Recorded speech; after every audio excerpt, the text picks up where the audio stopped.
I really have been waiting for this chat for a very long time. I'm excited to chat architecture, especially about retreat houses. I Okay, just want you to know. perfect. Um, so maybe we can start with your background a little bit. Like, how did you get into architecture and design? Okay, okay. Well, I don't know exactly why, but since I was like probably 8, 10 years old, I just decided I want to be an architect.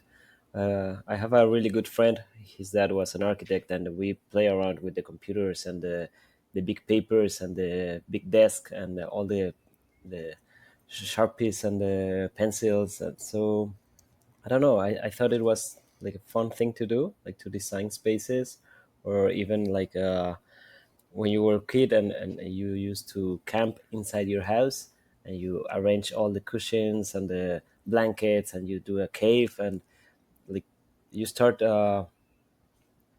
creating something with your imagination. And after you grow up, you just realize that we like design is just imagination being done, like created, right? So I thought it was a really fun thing to do because I don't know, it's just drawing you what you imagine, and then you can actually build it, right? You can actually create that space. Um, and of course, after studying architecture, I just realized that it was way more than just creativity or just your imagination. I start realizing how architecture affect the users, the city, the the animals, the landscape, the everything. So I think it's just like a kid's dream for me. Yeah, I like that. I never thought I used to build tents in the house also, but wow, you took it to another level. Now it makes me think. I never, all I did was just put the blanket and that's it, not much more But creative. you feel the magic of creating that space, right? Like for I you, it did. was an adventure. It was. Yeah, I So loved it. yeah, I think it's still the same. Okay. So, when did you finally become an architect? When did I found that I became an architect? When did you, like, when did you go to school? What kind of training have you had? Oh, okay. Um, I studied architecture. Half of my university I did it in Mexico City. Then we moved to Merida. It's like the southeast part of Mexico. It's more like a Caribbean tropical kind of vibe. Um, and of course, that actually changed my idea of architecture because in the city it's all about concept, about new ideas, being modern or top of the trends. It was more um, won't say academic, but uh, more poetic, I would say. And then I just realized that architecture in Merida, it was more about enjoying your being. Like you want to feel that you're on vacations. You have big gardens, you have the pool, you have the landscape, you have open spaces. So I just felt connected with nature, like in a way that I haven't in the city. Um, so that was like the other half of my education, like studied in Merida, and of course like embracing the local architecture and on the landscape as well. I started working in one office here in Muñoz Arquitectos in Merida. um, After a few years I studied lighting design and furniture design in Buenos Aires. uh, I just it's a thing for me. I just feel that I need to know about more things, like more specialities. Um, that was in Buenos Aires. Then 2018, 19, I went to Australia. I did my master's in sustainable development It was quite interesting. It fulfilled my necessity about sustainability. It was something that I just start loving since I moved to Merida, since I got this connection again with nature. I start understanding that nature plus architecture can be like a really good change for what we're living today, right? Yeah. And yeah, it opens my panorama in a way that I don't understand architecture as uh, the artistic poet job. I just realize how it's a business as well, and it has to be sustainable in all aspects: money, society, environmental, and energy efficiency. So for me, it gives me a big panorama of how things can be done, like can be developed in a sustainable way. And after that, during COVID, I did a course at MIT. It was about urban planning, sustainable urban planning. Again, I just found the course online. I was talking with a friend. We didn't have anything else to do in during COVID, so we took the course, and those are my studies, my academic That's career. amazing. That's a Yeah, great spread portfolio. a little I bit, yeah. think, yeah. I love what you said in the beginning about like architecture being part of your imagination, like creating from your imagination. Because I do feel like in the modern days, even though there is this poetic aspect of architecture in the city, like the shape of buildings and things like that, for the most part, in modern day, it feels very unimaginative, like things feel very cookie cutter. It's like, oh, this is what's going to go up fast and we're just going to copy paste, so I love that you said using your imagination, because what specifically when it comes to like retreat spaces, you're thinking about take me away on an adventure, take me to a fantasy land, take me somewhere that's like a dream world, and that requires a certain level of imagination so that the space inspires you to and enables you to relax, to explore, to do all the things that you would do on a retreat. Yeah, exactly. I mean, if you go to specifically talking about retreat architecture, you want to be in a different space. You want to feel that you went outside your normal, your regular environment, right? And that thing that you're talking about, that everything looks the same all over around the world. It's yeah, they call it boring architecture. I'm actually reading a book about it. It's because everything it went to only the economic aspect. Like developers only care about money and ROI, and how much money they're gonna make and how many units they're gonna sell and how fast they're gonna build it. They start doing boring architecture, but at the end, as humans, as 3D people, we actually um, sometimes we don't realize what we like, but we know the we like the space. Or you don't have to be an architect to point a building and said, I like that building. It makes me feel, I don't know what, but it makes me feel something. It's pretty much about like art, right? And then when you just realize how architecture can impact the inhabitants or the city, or even the sense of humor of people, or how relaxed can they feel, or even like architectural interior design can make you hungry, like feel hungry. uh, Oh, so so yeah, it's crazy because color and textures and you can there's a psychology of all that, and it can affect you. in a bad or in a good way. So I think as an architect, our job is to make those spaces that can uh, impact in a good way. Uh, of course, we have to be careful about economics. Like for the developers, they have to be. It has to be a business for them, right? But if we can do like small interventions to do something special, I think we can do like really uh, lovely cities, or like entertainment or entertaining cities, or I don't know, like if you see an old school painting, or classic buildings, they're they're not boring at all.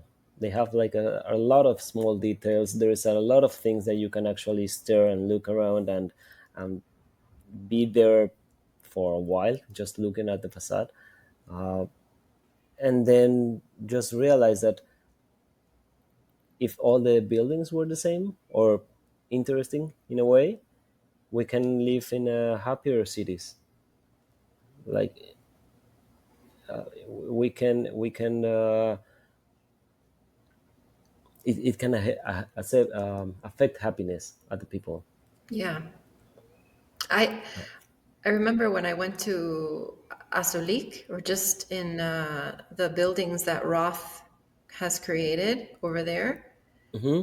I could stay there all day. And I mean, you could think it's not necessarily that there's a lot of color or a lot of it's very simple, but at the same time very complex. And so I can just sit there all day, and I love, even like you said, the colors have effects on us, the psychology of color. And so these very neutral natural tones like sand and green and brown, it just it just makes me feel like I'm in an oasis. And that space specifically, like if you go to Azulik, it's super expensive, like it's really expensive, right?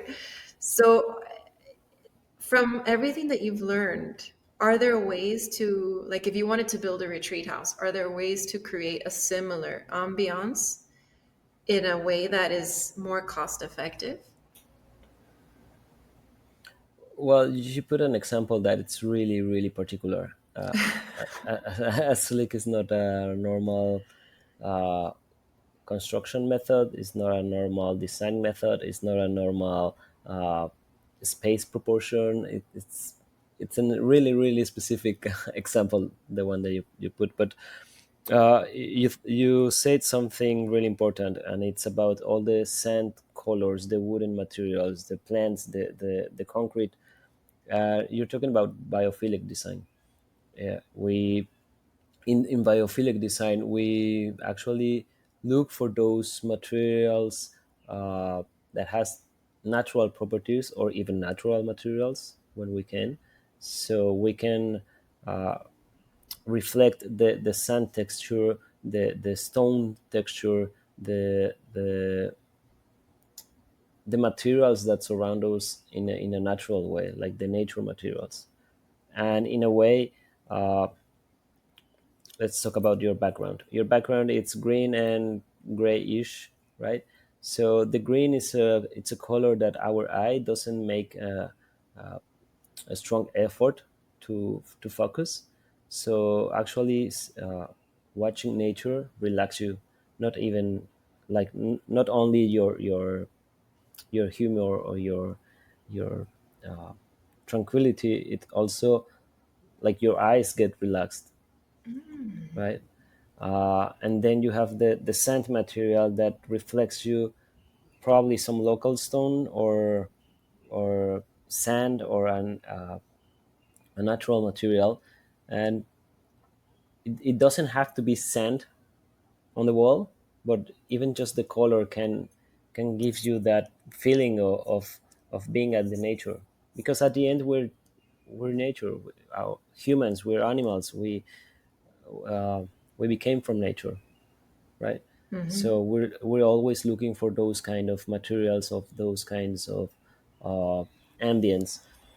People from in the big cities, when they go to holidays, they always look for to go to the beach, to go to the mountain, to go to nature, right? Because they know that that's the surround that relax them. So we can imitate those kind of things in architecture and in interior design. It doesn't have to be organic shape or expensive construction system like 𝗕𝗨𝗧𝗥. But if you play with the materials, the proportions, the natural light entrance, the wind control or natural circulation inside of the space, you can start creating uh, well-being spaces. Okay. Do you, so are there any materials that you think are not sustainable and should not, that we are currently using that we should not be using anymore? Oh, it's a difficult question. I come here with the difficult questions. Yeah, That's what I'm here to do. I mean, for example, concrete. Like concrete is it's here since Romans, I think, and it's a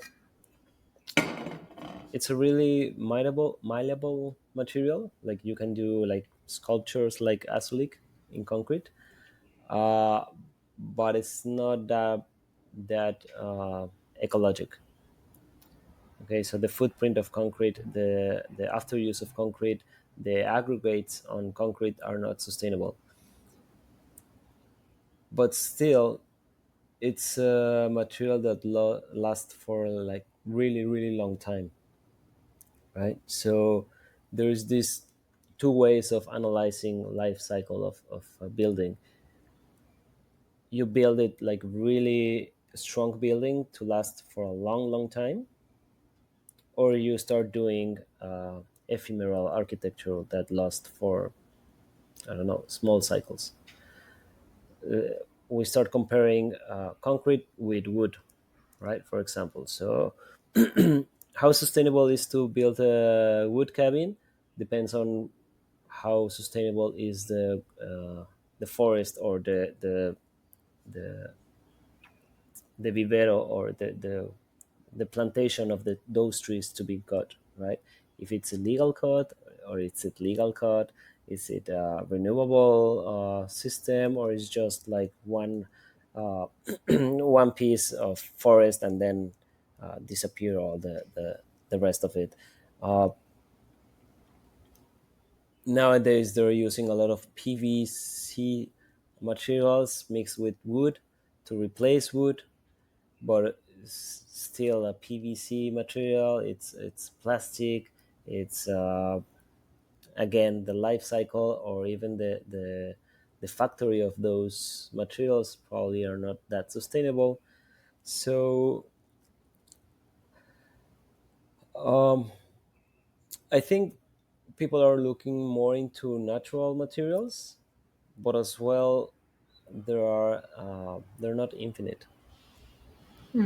So I won't say don't use that material.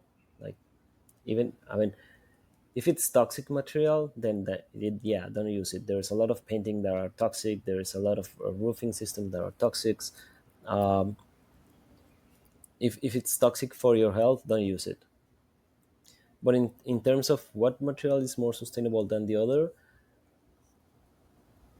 it's difficult to say.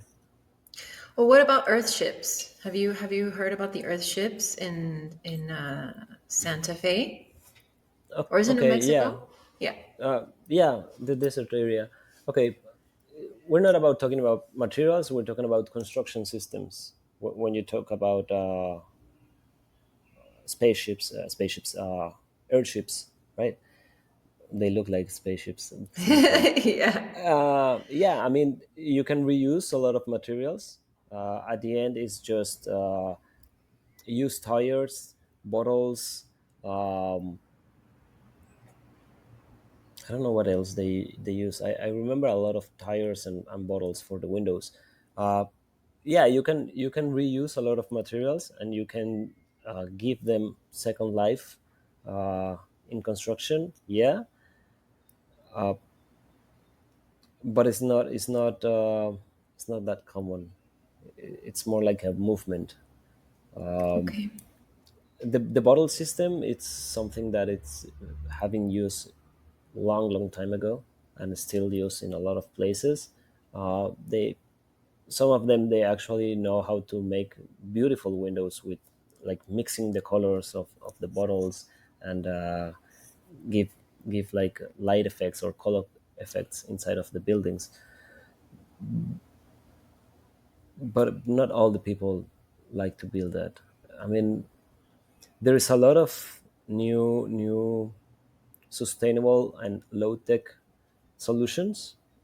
So we need to make this difference. So there's sustainability that can be like really high tech sustainability, or you can do like low tech sustainability, right? Which one is better than the other? I mean, low tech, you can build with ram earth, you can build with tires, you can build with super adobe, but probably for a small house, 3 level house max, right? So when you want to build a sustainable skyscraper, then you will need to do like the high tech sustainability, right? So make that difference. We can talk about low tech materials, ram earth, the airships that they use tires, the super adobe that it's just like bags full of mix of adobe and concrete. Uh, you can build a house by yourself with that system. Probably two people can build a house in a month, like these kind of small Wow. bubbles. Okay. You, there's the bamboo system. The bamboo is like an entire wall. You can do a lot of things with bamboo, like roofing, finishes, structures, columns, everything. It's an entire world. The bamboo architecture. There some people are developing some materials. I've seen in Quintana Roo, Tulum area, they were doing sargasso blocks, like seaweed blocks. Yeah. Remember, a long time ago, they have a lot of problem with seaweed. So there was a guy that started drying the seaweed and compressing it and doing seaweed blocks. That's awesome. That's awesome. Yeah, I don't know where. I think it's in Africa. I saw a documentary the other day. There it was a community that was doing plastic blocks. So they were crushing all the plastic, the garbage, in the garbage, and they were compressing it and doing plastic blocks as well. There's the hempcrete as well. They mix organic compounds with concrete, hemp in specific. It's proof that it's super acoustic, thermal acoustic, or thermal insulated as well, fireproof. So there's a lot of people trying new stuff, but it's not the common way of building. It's not the common the common material to use. But there's an entire world of low tech architecture. So let's say if you want to build a space that emits luxury, and luxury may mean different things to different people. To me, luxury means rich, lush vegetation, lots of plants, flowers, nature, birds, but also that the construction looks flawless. It doesn't have to be complicated, but it's like the lines are nice, there's a lot of minimalism. Sustainability is really important to me. Like when I know that things have been done with intention and love, like that to me is luxury. So the low tech stuff that you were talking about, sometimes it can look, depending on how it's being used, right? It can look a little sad. You know what I mean? So like how would you mix low tech and high tech, or how do you create a luxury space with these options? Um, like as you said, luxury can be different for each person. For me, luxury is to enjoy the landscape, is to have a landscape, is to feel in protected but in nature. We usually use like raw concrete uh, for floorings and walls, and wood. We like to use a lot of wood. It makes the place cozy and elegant. Um, it's a mix of elements. It's the views, but you have to create your view. You have to create your landscape. You have to to know how to orientate the views so you can actually enjoy them and be open in terms of temperature, in terms of glare, in terms of lighting design. So orientation is it's one of the first things that we focus on, right? How the sun is going to affect and how the wind is going to affect the space, and after that we start creating our landscape, like our point of view or in each space, so we can enjoy different views or even the same view.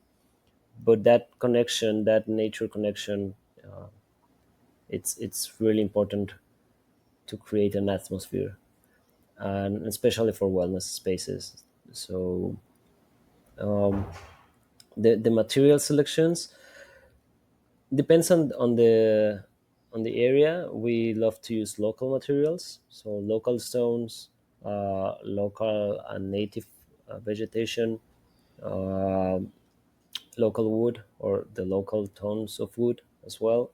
So it's I won't say it's the mix of materials in particular. It's the mix of everything, because we usually use like 3 or 4 materials in our projects. So it's concrete, wood, glass, and steel. That's it.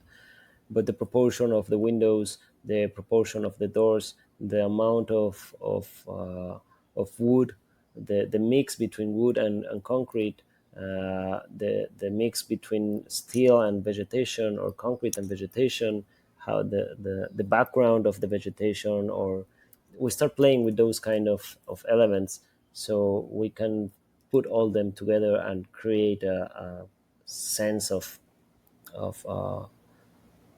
peace in the space. I don't know how to explain it, but Yeah. it's not too much concrete. It's not too much wood. It's just like the balance of those materials. It sounds like this process is kind of like a meditation for you. It is. It is. I mean, nowadays we have more virtual tools that can actually help us uh, to see what we imagine. But before that, it was just imagination. So yeah, I had this kind of weird meditation that it becomes more like a lucid dream process. But uh, when you start thinking about the project, or even like when we have a new project and I just met the clients and I just understand what they want, because you have to understand what they want in a deeper way, not only in a plastic way.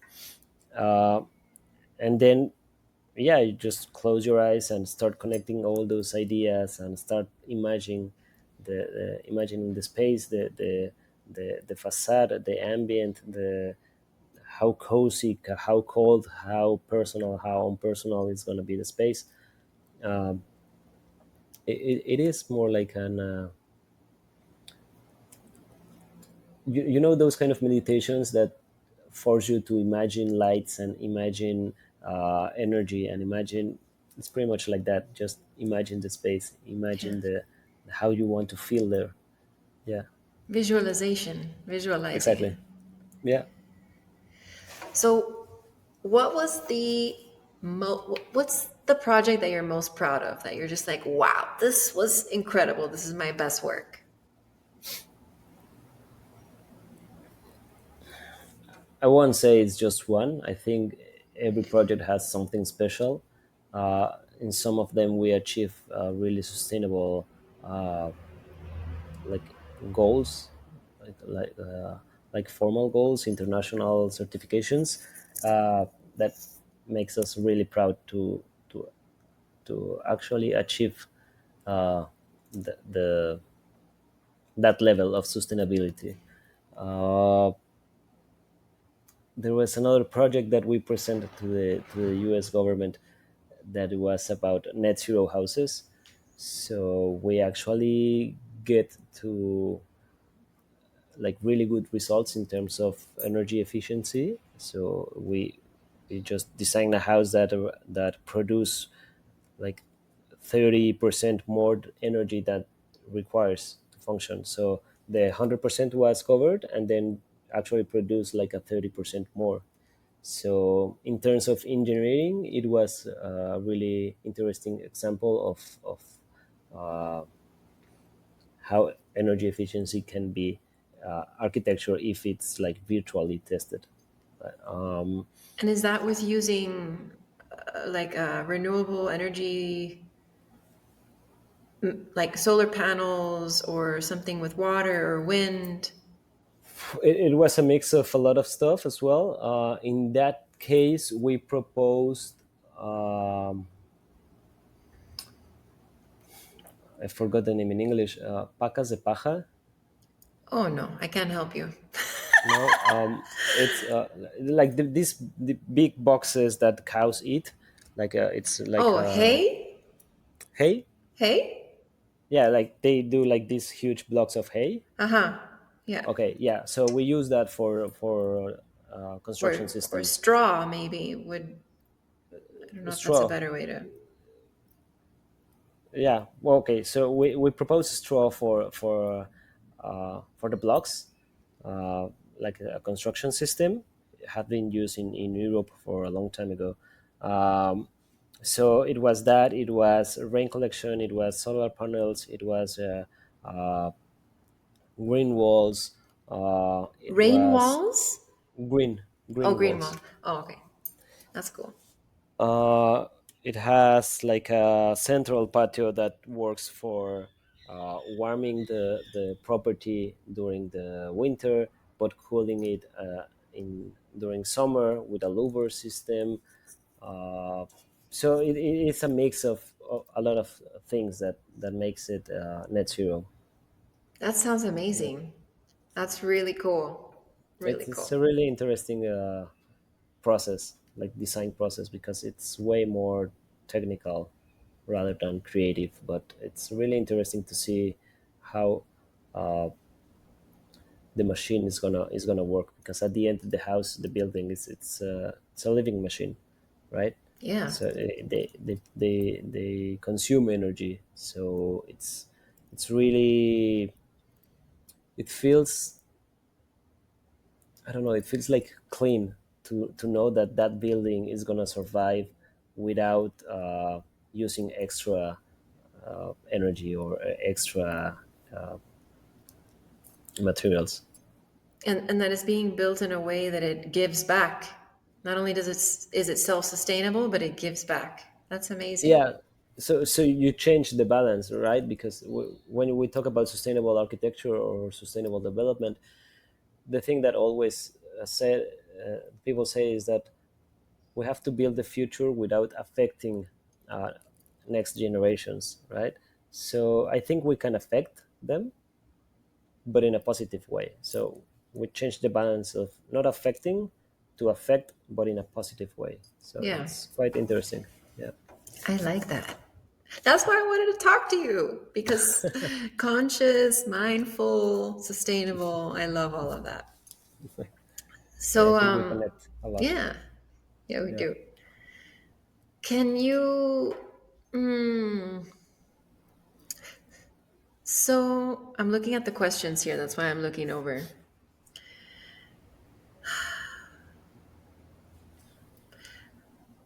How do you determine the views? Like you go, if you go to a space and it's just flat, it's just a piece of land, there's nothing there.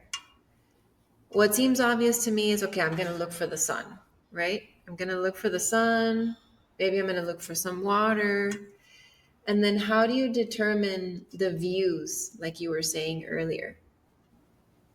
Okay, so you're saying we're in the middle of the desert. There is nothing else to see, like not even Well, one tree, let's say the or jungle. Let's say let's say the the jungle. jungle.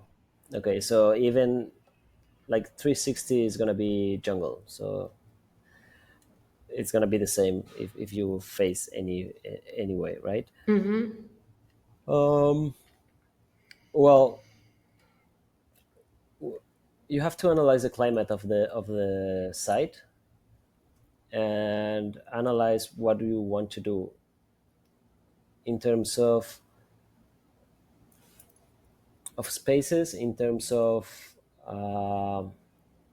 temperature, in terms of when I say spaces, in terms of spaces, I mean in terms of how big is going to be the space, how big you want to fill the space, or how well illuminated or how dark you want the space, right?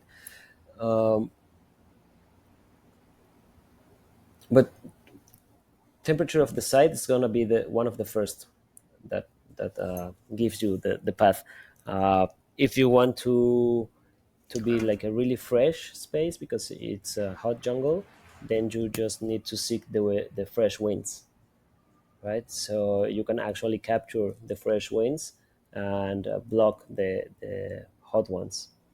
In terms of lighting, you if you want to have like a natural light space, you will need to look for natural light without getting the sun heat into the space, right? So uh, How do you do that?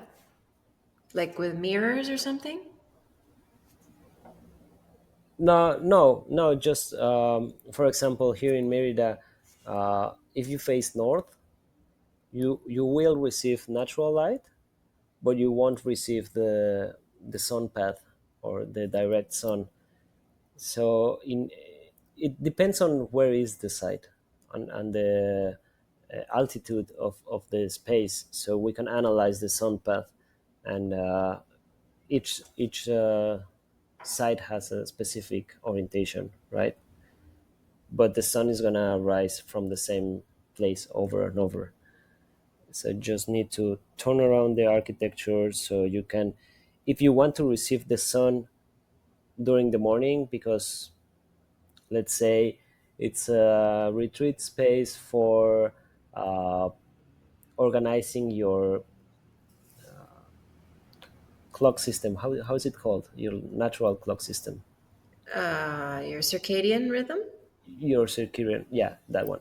So if you want to control that, then you want to open to receive the sunrise, right? But if you're talking about a space that it's more to, I don't know, to recreate the Temazcal feeling, that it's a dark space, no wind, no circulation, no light, no everything, then you need to look where you can hide that space from the sun, right? From the winds. So it's more like a analysis of the natural aspects of the site, and depends on the program of the project, or what the clients want to orientate to receive those kind of elements or to block those kind of elements. So, like, is planning a really big part of the process? Oh yeah, orientation, it can be crucial to make a net zero house or not to be net zero. So consumption, energy consumption can be reduced without using your ACs or everything, right?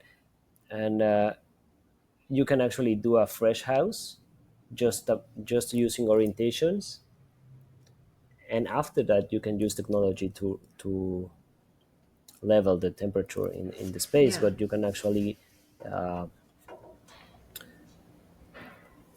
if you use bioclimatic architecture, it's way easier to achieve an energy efficiency house or project or building. And That's, orientation is just about that: to receive or not to receive the sun, to receive or not to receive the heat, to receive or not to receive the winds. In cold weathers, if there is snow, vegetation can be really helpful for the space. So you know, let's put this example: there's two kind of trees, the ones that loses their leaves and the ones that doesn't. So if you are in a, let's say, Colorado, for example, it's kind of hot during the summer and it's kind of cold during the winter, right? So you can actually plant a tree in front of your window that gives you shade during the summer, and that will actually helps the temperature inside the house. And that tree is going to lose the leaves during the winter, so you can actually receive the sun to heat the space. wow. That's like a whole nother level of thinking that at least me, didn't even think of those things. I would love to know all of those things and incorporate them, but I don't know. It's blowing my mind a little bit because it's very simple. It's very simple, but it's Yeah, just things that we're not accustomed to looking at or knowing. we have been exploring different parts of architecture and development, but it's nothing new. Like green roofs. It's, I don't know, from the Vikings. What is a It's green not some roof? A green roof is just like having grass on the roof, and it helps you a lot with the temperature, keeping temperature or avoiding extreme heat. And it's nothing new. It's, I think it's from the Vikings or something like that. So we just lost the connection with nature. At the end, nature knows how to protect uh, the environment. Like, the animals know how to use nature to protect themselves. The birds used nature materials to build their nest, and it's a building system. It's a natural material, right? So yeah, it's been there forever. We don't. I think we lost the connection, or we don't use that anymore. But I think it's coming back. For example, uh, in Germany, it's quite common to use the passive house certification. So What's that? yeah, to create a passive house is just uh, to use all those kind of natural elements uh, to make a better architecture, to make a more thermal insulated space, or more, yeah, well illuminated. So it's just about using the sun, it's using natural ventilation, it's using I don't know, there's something called trumbull wall. That the trumbull wall, it's a wall that hits inside of the house, and then start radiating the heat inside the house. So it's a passive chimney, let's say, or like a passive heating system, right? So there is a lot of examples of like trumbull wall. And if you use those kind of techniques, those kind of construction systems, then the house is going to be passive in a way that doesn't need to an AC system to cool the space, because it's natural cooled, or Yeah. it doesn't need to be artificial heated because it has like natural uh, design process, or specific materials that heat them by themselves and then radiate into the house. Yeah, I was Israel and I were watching a documentary. Oh, I think it was years ago already. It must have been like 6, 7 years ago. It was about a couple in Sweden, I think, but very different than Merida. I mean, it's not hot at all. It's very cold. So instead of using things to capture the fresh air, they built a greenhouse around their house, which we thought was like, wow, that's so cool. And so outside it's freezing cold, but inside it's like spring. It's like springtime. Yeah, yeah. Those kind of things helps a lot. That like, for example, the green roof. If it's green, it will help you to cool down the space. But you can do like a dry roof garden that it's more like cactus, stones, materials that will receive and keep the heat, so it radiating to the space and becomes like a greenhouse. Yeah, And that those are doesn't. like passive strategies. Oh, okay. Okay, so now I'm understanding. It lets temperature pass through, is essentially what's happening. Yeah, exactly. Okay. I was gonna ask you because we have some plants growing on the roof, and we were wanting to take it. I think it looks beautiful, but we were worried about like, does that attract mold? Yeah, it will attract mold. It will uh, probably break your roof. Like at the end, the plants they're gonna look for water, and the water uh, start moving in those small cracks on the wall or in the roof, right? So if there is a crack, there's gonna be water. If there's gonna be water, there's gonna be plant, and if it continues the cycle, the plant's gonna grow, and the roots is gonna grow, and the crack is gonna grow. So it can be a little bit dangerous. If it's like a normal small plant, don't worry about it. If it's a small tree, it will become a big tree, and and if your roof is not prepared for receiving a big tree, it's going to be a problem. Okay. Oh gosh, I feel like I could talk to you about this forever. I have so many questions, but I don't know. Maybe we can do another one of these. Yeah, sure. We can do more detail, or people can reach out to you if anybody is already, they're ready to make their retreat house and they want to work with somebody mindful, sustainable, knowledgeable, all the things that you are. I'll be happy to help. Yeah, Yeah. Okay, yeah. so then, Even if oh, tell me. people have different questions, we can do like a Q&A session. Yeah, that would be really cool, actually. I Yeah, think sure. people need to know about this. Education is really helpful because sometimes we make decisions based on what we know, but they have long-term effects. And when you've already spent so much money into something and then you realize there's another way, you're like, "Oh, well, it is what it is," But if you can learn as much as you can now before you get into it and make better choices that, in the long term are going to save you money, be better for the planet, be better for the future generations, like you were saying. That's the world we want to help build. Yeah, and I think nowadays there's a lot of information. Like sustainability, it's actually a trend right now. Uh, you have to be careful because there's a lot of greenwashing out there. So just need to know that sustainable architecture or sustainable interior design, it has a lot of branches. There's a lot of ways to achieve sustainability. Depends on which kind of sustainability you want to achieve, but uh, inform yourself before believing whatever greenwash or new method is going out there. What can you give us one example of greenwashing Um, in architecture? that's my personal opinion. I know there's a lot of people that doesn't think that way, but I think container architecture is not as sustainable as they say.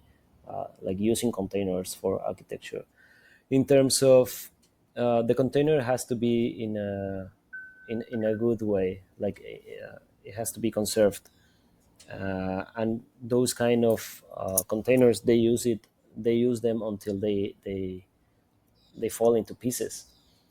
So you're not recycling a container, you're just buying a new one, or like quite new. They use it like 3 4 times, and then you can use it for architecture, but still in a good way. It is conserved. So you're not recycling, you're just buying a different kind of block. uh, there's a lot of people Okay. that want to do container things here at the beach, and it's just like a bad combination. It's still in front of the ocean. uh, like it's gonna last a few months before it gets rust. uh, you have to do a lot of insulation, artificial insulation. uh, and when we start analyzing the cost of a container house or a normal house here in Merida, it doesn't make sense that a smaller and more complicated space will cost more than the normal one built by with block and the traditional systems here. So Okay. it's not sustainable in terms of materials. It's not sustainable in terms of money, uh, and as well, it's not like a biodegradable material. Yeah. So for me, that's the perfect example of greenwashing. Like container architecture is not sustainable uh, in a lot of things, right? It is sustainable in terms of probably construction times, maybe. Okay. Yeah, because you could just pop it up pretty quickly. You can do it on a factory and just like grab it, put it on a bus and on a trailer, and then put it on the space, right? It is more controlled, the construction by itself, because it's indoor. It can be cleaner. It has pros and cons, but for me, it's not a sustainable example of architecture. That's my personal opinion. Yeah, I like that perspective. I do see a lot of people using it, and we thought about using a container too as like to grow vegetables and stuff. But like you said, it's good to just know all of the pros and cons and know all of the aspects of what makes something sustainable.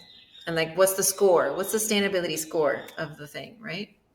As I say, if you want to pursue low tech sustainability or high tech sustainability, or want to make a mix between them, so there is no one truth like what sustainability is. It's just, as I said, it's a path with a lot of branches. It can be sustainable in a good way, it can be unsustainable in a different way, but you should make the balance. Yes, yes. So do you have any advice for this will be the last question. Any advice for somebody who wants to build a retreat space and they want to make a sustainable space? What would you say is a good first step? Other than to call you. um, I will say site analysis, site location, site orientation. Uh, is there something to actually point to see, like to watch, like a mountain, or like uh, the forest, the lake, whatever? Check if those orientation and landscape, or like what you want to frame, it's in a good position. uh, had we did this in Merida. It was a really difficult site because the clients only focus on what the background of the site is going to be. Like the back of the site, it is a golf course. So they say, okay, perfect, I want to put all my house with windows here and to see the golf course. And they don't realize that that was the southeast facade of the house. And here in Merida, southeast is one of the worst orientations to put windows, because you're gonna receive hot wind, and you're gonna receive all the sun, the heat of the sun. So we it was quite challenging to solve that. They can actually see the golf course, but they have to be protected to all those natural conditions. So orientation is the one of the first things that you need to take care. Understand where the winds are in those in that site, in that area, and the sun path as well. Uh, Local materials, look out for what they're using or what materials are local. Try to use natural materials as well, so you feel more connected with nature. And yeah, try to put green everywhere to feel just surrounded by nature. Okay, that's great advice. Thank you. Thank you for being here You're and welcome. sharing your wisdom with me and anybody who's thank watching. thank you. Okay, Thank you, Crystal. you're welcome. Bye, everyone.